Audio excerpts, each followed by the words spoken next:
புதுச்சேரியில் இருசக்கர வாகனங்கள் பதிவு செய்யும் போது தலைக்கவசம் வாங்குவது கட்டாயமாக்கப்பட்டுள்ளது. தலைக்கவசம் அணியாமல் சென்றால் அபராதம் விதிக்கும் முறையும் கடுமையாக்கப்பட்டுள்ளது. அதை பற்றிய செய்தி தொகுப்பினை தற்போது காணலாம். புதுச்சேரியில் பதிவு செய்யப்படும் வாகனங்களில் 80% மேலாக இருசக்கர வாகனங்களே பதிவு செய்யப்படுகின்றன. புதுச்சேரியில் தினமும் ஒருவர் பயணிக்கும் தூரம் சுமார் 6 கிலோமீட்டருக்கு குறைவாக இருப்பதால் பலரும் இருசக்கர வாகனங்களையே பயன்படுத்த விரும்புகின்றனர். எனவே புதுச்சேரியில் இருசக்கர வாகனங்களின் விற்பனையும் அதிகரித்து உள்ளது. சமீபத்தில் மத்திய அரசின் அறிவுறுத்தலின்படி அனைத்து இருசக்கர வாகன விற்பனையுடன் தலைக்கவசம் விற்பனை செய்ய ஏற்பாடு செய்யப்பட்டுள்ளது. இருசக்கர வாகனங்கள் விற்பனை செய்யும்போது அதனுடன் ஹெல்மெட்டையும் சேர்த்து விற்பனை செய்ய வேண்டும் என்பது அந்த இருசக்கர வாகன ஓட்டுநரை ஹெல்மெட் அணிய தூண்டும் என்ற வகையில் அனைத்து இருசக்கர வாகன டீலர்களிடமும் இது தெரிவிக்கப்பட்டுள்ளது. அவர்களும் அதற்கான ஏற்பாடு செய்வதாக உறுதி கூறியிருக்கிறார்கள். தரமான தலைக்கவசம் அணிவது வாகன விபத்தில் தலைக்கு ஏற்படும் பாதிப்பை 80% குறைப்பதோடு தலைக்கவசம் உயிருக்கு பாதுகாப்பானது என்பதாலும் மோட்டார் வாகன சட்ட பிரிவு 129 படி தலைக்கவசம் அணிவது அவசியமாகி உள்ளது.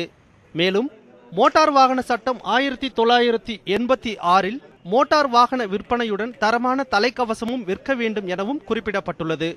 விதிகளை மீறி தலைக்கவசம் அணியாமல் இருசக்கர வாகனம் ஓட்டுபவர் மீது மோட்டார் வாகன சட்டத்தின்படி முதல் தவறின் போது ரூபாய் 100 அபராதமும், மறுமுறை தவறு செய்தவருக்கு ரூபாய் 300 அபராதமும் விதிக்க வழிவகை செய்யப்பட்டுள்ளது. விபத்துகளால் ஏற்படும் உயிரிழப்பை தடுத்து விழிப்புணர்வை ஏற்படுத்த போக்குவரத்து துறை முயற்சி மேற்கொண்டுள்ளது. விழிப்புணர்வு ஏற்படுத்துகிற வகையில் நம்ம பைக்கு கூடயே இப்போ நம்ம பாண்டிச்சேரியில் பைக்கு கூடயே ஹெல்மெட்டும் சேர்த்து கொடுக்குறாங்க. இதெல்லாம் ரொம்ப வரவேற்கக்கூடியது நம்ம புதுவை மாநிலத்தில். இது எல்லா இடத்துலையும் இதேமாரி எல்லா மாநிலத்திலையும் சரி, நம்ம புதுச்சேரி மட்டும் இல்லாமல் மற்ற மாநிலங்கள்லையும் இதேமாரி பைக்கு கூட ஹெல்மெட் போட்டாங்கன்னா நம்ம உயிரிழப்பை தடுக்கலாம். அது மட்டுமின்றி இருசக்கர வாகனம் பதிவு செய்யப்படும் போது வாகன விற்பனை ரசீதுடன் தலைக்கவசத்தையும் விற்பனை செய்த ரசீதனையும் இணைத்து வாகன பதிவிற்கு விண்ணப்பித்தால் மட்டுமே இருசக்கர வாகனங்கள் பதிவு செய்ய வேண்டும் என வலியுறுத்தப்பட்டுள்ளது. இது தொடர்பான விவரங்கள் அனைத்தும் இருசக்கர வாகன விற்பனையாளருக்கும் தெரிவிக்கப்பட்டு வாகனத்தை தலைக்கவசத்துடன் விற்பனை செய்ய ஏற்பாடு செய்யப்பட்டுள்ளது. அதுபோன்று இருசக்கர வாகன உரிமம் பெற விரும்புவோர் உரிமம் தேர்வுக்கு தலைக்கவசத்துடன் வந்தால் மட்டுமே அனுமதிக்கப்படுவர் என்றும் போக்குவரத்து துறை வலியுறுத்தியுள்ளது. மேலும் இருசக்கர வாகனம் வாங்கும் அனைவரும் தலைக்கவசம் அணிந்து பாதுகாப்பான பயணத்தை உறுதி செய்து கொள்ள வேண்டும் எனவும் புதுச்சேரி போக்குவரத்து துறை வேண்டுகோள் விடுத்துள்ளது. விபத்துகளால் ஏற்படும் உயிரிழப்பை தடுக்க புதுச்சேரி அரசு பல்வேறு நடவடிக்கைகளை மேற்கொண்டு வருகின்றது.